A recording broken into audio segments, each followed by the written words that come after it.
Welcome everyone to the Miracle Mommas Show. My name is Ashley Sabali. I'm the founder of Miracle Mommas, which the whole premise of Miracle Mommas is to raise the bar of maternal health one step at a time and really be able to support moms everywhere.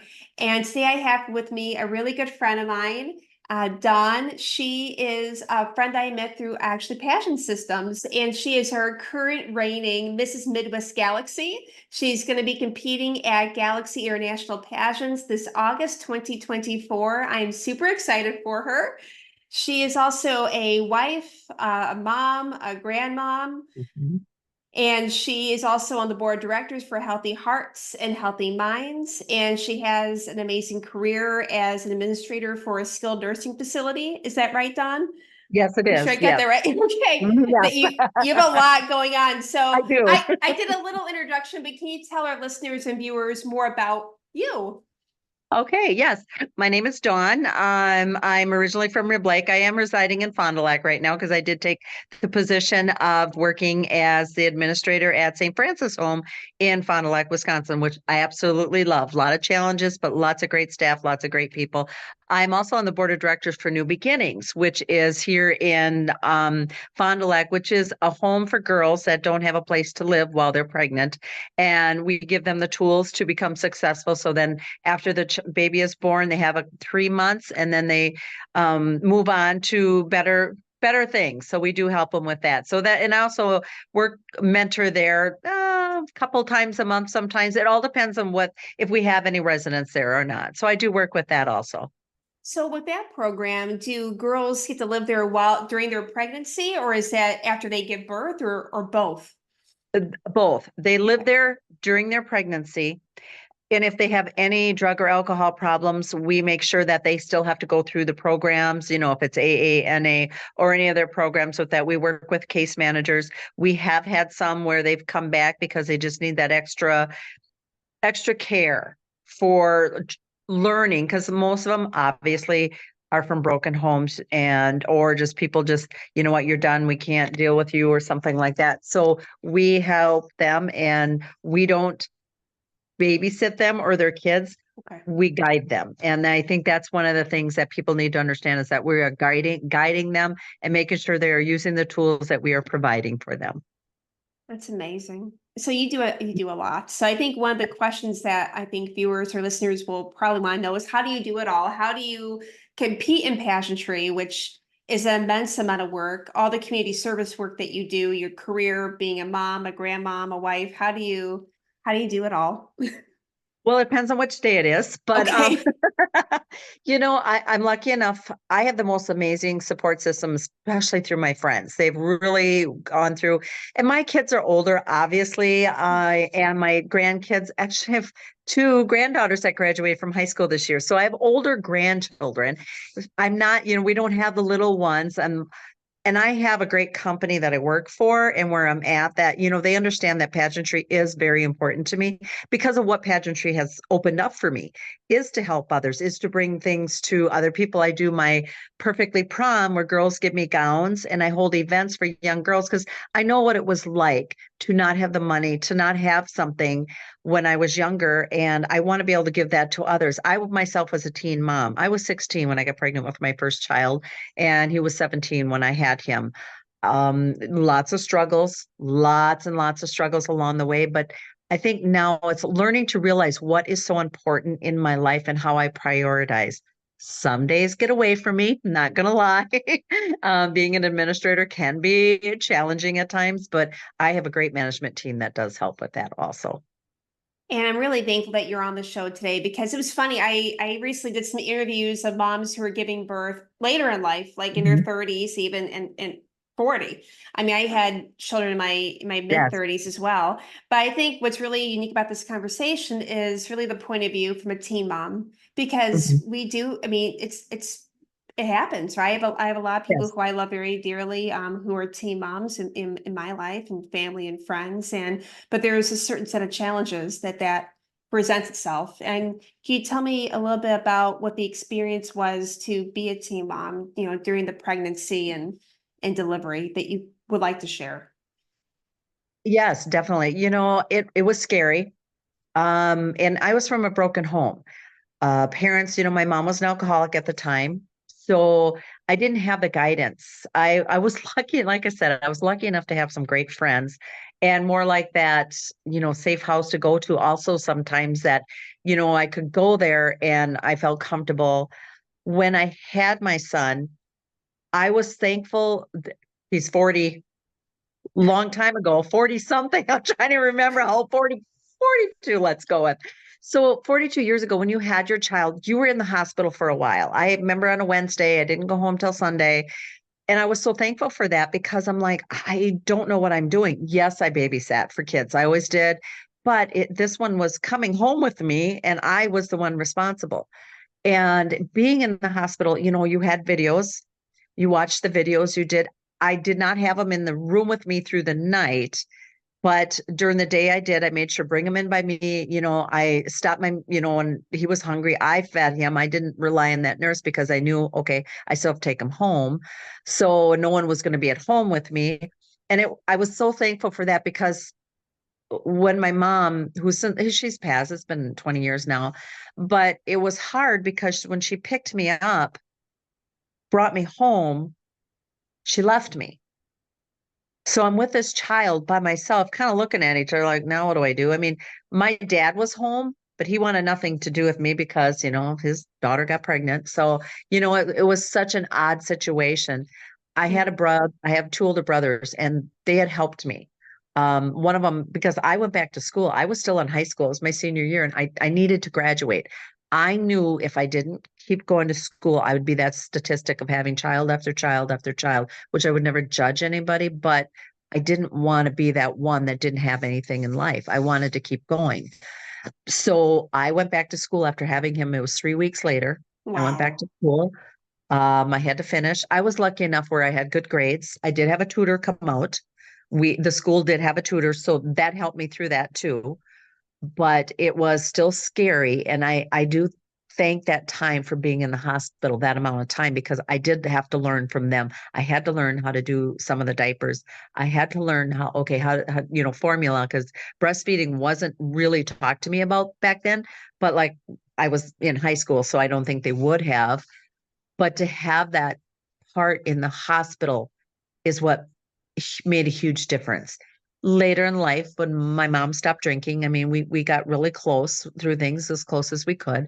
She died at the age of 66, so she was very young when she died. So it was like, that first couple years on my own with him was really hard, and growing up with each other, kind of. Did we struggle? Yes. Do we struggle now? You bet, because I didn't have everything I wanted to give him. And I was still a teenager and I too wanted to have fun. I had to give, which Yeah. I wouldn't change anything for the world. I'm very lucky. I have beautiful children. They're all doing well. But it was a huge struggle, huge struggle. One thing that, I think it's just amazing that you went 3 weeks later. I mean, we have maternity I leave for know. adults, let alone you take a Yeah. teenage Mhm. girl boarding her. I mean, that's Yes. pretty incredible you did that. But I thought that what was really interesting is that you spent like 5 days in the hospital. Do you recall that being a regular vaginal delivery, or was Yes. that Nope. so that's That interesting was because regular. that Hmm. was regular because nowadays, I mean, I think it might vary on states, but it's interesting because I was talking to my mom and she gave birth to me in 84 and Hmm. she recalled it being longer. And then when she was born, I mean, when her mom gave birth to her, I think that was in 50. She wouldn't want me saying in the 50s. I'll say that in the 50s. You were there for weeks. Yeah. So I'm just to me it's really interesting how it went from like 2 weeks, 2+ weeks back, what, 70 Mhm. years ago to today. It's like, hey, you're out the door. Actually, what was interesting was with one of my kids, it was my son Kurt, and the doctor came in the 12 hours later and said, hey, you want to go? I'm like, it's Mm. been 12 hours. I mean, and I said, Right. well, I think with my insurance, I think I get 48. And they said, well, yeah, that's true. I'm like, well, then I'll stick to 2 days. Right. Because I Hmm. wanted to be taken care of. I mean, hospital settings aren't for everybody. I mean, the beds aren't the most comfortable, but I wanted to be somewhat taken care of and Right. reassured I'm going to be okay. And what are your thoughts on that between the care that I was given back then and versus now? I don't understand why they would do that now, because the difference, I work in a nursing home. I get to know my residents, my families, what's going on in their life. They don't know what's going on in that young woman's life, or even older, a little bit later in life having children. What if it's their third child? They're tired, they're exhausted. They're not getting the help at home they need, but hey, go home within a day with this child and you have other kids at home, you have a husband, that has to work, or you're on your own. I mean, you don't know the circumstances. And nursing doesn't get to know that, and the doctors don't get to know them, like, they're not their family part. They don't know what they're sending them home to. Just because you had a couple kids doesn't mean you know everything that's going on with, okay, there's new stuff. What do you mean there's new stuff? I didn't know that. That's where I think they need to rely on that hospital. Let them stay for a few days. Let them be the pampered, and it's not pampering that so much. It's, let me rest. Give me that rest, because when I go home, I got 3 little ones plus a baby, or I have I don't have a support system at home. Some people, military families, they're moving all over the place. Okay, yes, you have that baby. Well, it doesn't mean your husband or wife is home with you when you go home with that child. They could be, stationed somewhere else while you're, there. Why aren't we looking at taking care of these women, to look for the signs? Is there postpartum? Is that going to go on? How can we make sure that we're not missing something? We're not going to see it in 2 days. Give them a few days, give them the 5 days, 7 days, even 7 days. I mean, we're spending so much money on so many other things, and our mental health is hitting so hard. Why aren't we looking at that? What do you need from me before I send you home? If someone wants to go on a day because they have that great sport, go for it. That's awesome. There will be some they can do that. That's great. But what about the ones that are scared, but don't know how to say something, don't know how to say that, I truly don't have all this support. Can I need to understand, or be here just a little longer. I think we need to start doing a few options, and our insurances need to start looking at that. I agree. I mean, for both vaginal and cesarean, I know, Yeah. I mean, I've had all three. I've had epidural with vaginal. I've had natural childbirth, not by choice. And then I Mine had was natural cesarean. by choice, because I'm like, what do you mean? Being so young, I'm like, oh my gosh, oh my God. I was lucky. It was 4 hours. I was done. My second child was cesarean, 5 days in the hospital, 7 years Okay. apart.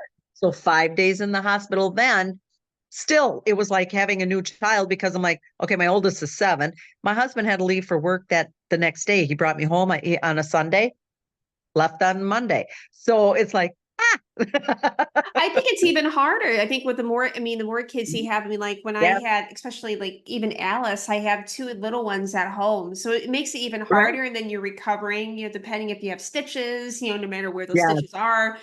And also, I think like you made a really good point with postpartum, Yeah. whether it's postpartum depression or, potentially postpartum psychosis, which is, I know it's more rare, but it happens.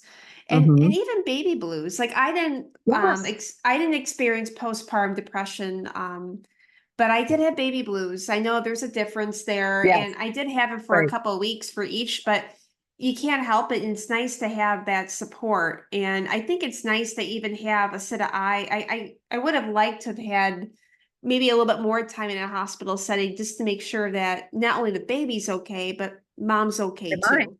Exactly. It would be Hmm. nice.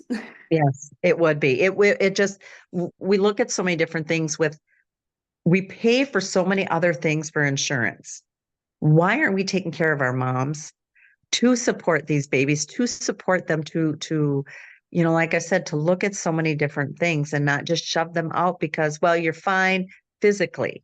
It's a code, I'm going to code you, you're fine. So the insurance will just pay for this. It's like, we've got to look at the whole picture a little bit more. And maybe that's where, when you're having your checkups with the doctor, and some may not say it, but hopefully they have that rapport with that doctor, and that doctor can say, you know what, let him make the decision. Let him say, she does not have a support system. She needs this, she needs that. Let's give her a few more days in the hospital for the insurance to cover. And maybe it starts with them to understand what we're needing before they're taking us home, because really it's run by the insurance companies. We can't blame the doctors and nurses because they're told what to do.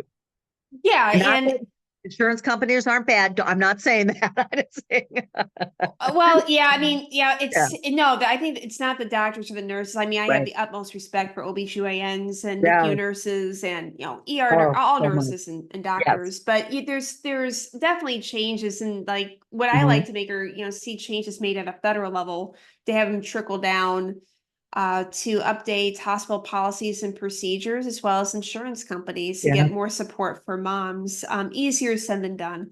But Yes. I would like to see that. I would like to see better care for my daughters and, Yes. maybe my son's Hmm. wife and my grandkids, because I think what's very interesting is that there seems to be, just from conversations with my own grandma, my mom, the other generations Hmm. before me, is that there was more care, it seemed, to a certain extent.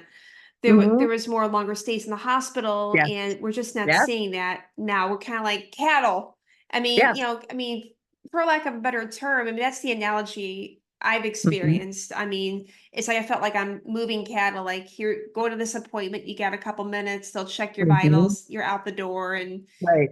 I just want to see more better care for mothers in this country. It's the greatest country in the world. Our healthcare, our maternal health care just needs to get up to that To speed. level. Yes, it does. I Yeah. agree totally, totally agree. Like I said, if it wouldn't have been for those days in the hospital to learn more about me, about my body, about the changes and being afraid and I was afraid to ask because I was 17. I just turned 17. I'm young. I'm in high school. I've got this little one and he wasn't so little. He was 10 pounds. So I'm looking at this little butterball going, haha, he's mine. I gotta Oh, take him home. Huh? I'm like, okay. So, it was hard. And when I had my second child, I had a little more support. My mom was sober. So I could, thank goodness for her. Then, she kind of helped and my dad had come around, everybody came around that was part of my life, and still struggled. But do I have a little, I wish I would have had more, I don't know, instruction or more something from, hey, what's going to happen later on? What do I look for later on? With it too. It's like, and I had leukemia when I was younger, so I was a high risk pregnancies. wow. So, and I don't know, I didn't have any that's why I had my daughter cesarean and she was a month early. And, I was afraid to take her home because I was more aware at that age. I was 24 then. I was more aware of what could happen versus when I had my first one. It was like, well, I didn't know. I was, didn't really listen at 17. How many 17-year-olds are going to listen to anybody? So, but at 24, I started listening, like, oh my gosh, so it was like having two separate, I don't know, so far apart, just so completely different. Oh, the maturity level. I mean, for you, Yeah. I mean, Yeah. just as a, Yes. Yeah. young woman, really a kid to become a young Right. woman. Yes. What kind of advice would you give? What advice would you like to give to teen moms out there who are, who might be pregnant, or, who or going through pregnancy or about to deliver? What advice do you have for them? Ask questions. Don't be afraid to ask questions. We're so afraid, and boy, being 17, you're like, everything. And then it's like, and it's okay to cry. It's okay to say, I'm scared. I That was my biggest thing. I didn't want to say how scared I was. And I was terrified. And I think it's just making sure you find somebody to talk to say, I'm terrified. What do I do? Whether it's the nurse, the doctor, and pray that doctor and nurse listen to you. I had great doctors. I had an amazing OBGYN, so I was lucky that way. But you want to make sure that you have that rapport, that you have somebody, but it's just don't be afraid to ask the questions. Don't and not to be afraid to say, I'm scared. And I think that's the biggest thing is that it's okay to be scared. Thank you. I think Mhm.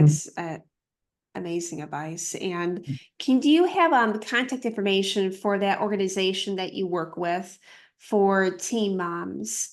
And it's not For just for teens, actually. There's some, Oh, a little bit, yes. So it's not just teens. It's for, for people. It's called New Beginnings, okay. and I don't have the phone number on hand for. I'm sorry. I can put But them it's in the yeah, links below. I can put yeah. all the contact. Okay, yes. We can put It's all the new. information in there. Yes. I can get that to you, and it's called New Beginnings. It's in Fond du Lac. It's an amazing place that is just, I mean, just what we've done, and you have great stories. Yes, there are some that don't use the tools and may need to, but we still, have some that have worked. It works out and stuff. So yes, I will definitely give you that information. Thank you so much, Dawn. You're And I'm welcome. so blessed and honored for you to be on the show. Well, And thank you. and I hope I hope we see you again soon. Yes, yes, we'll need to make a date, definitely. All right, well, take care.